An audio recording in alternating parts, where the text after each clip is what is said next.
বিয়া কই, এবার বিয়া না করাইলে দেশে থাকবার নই দাদা গো।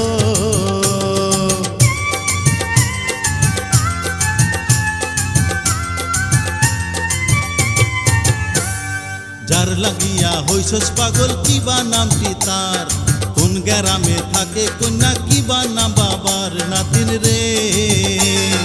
বক্সিগঞ্জের মেরুর চরে আজগর মাস্টার নাম, তাহার কন্যা খায়রুল বালা আসমানেরই চান দাদা গো। তোর হাতে বান্ধা ঘড়ি, এবার বিয়া না করাইলে গলায় দিমু দড়ি দাদা গো। অমন কথা কোস না নাতিন, বুকটা ধরফর করে, তোর কিছু হইলে পরে আমি যাইমু মরে নাতিন রে। নাতিন রে তোরে বিয়া করাইমু, আজকার মধ্যেই আমি ঘটক পাঠাইমু নাতিন।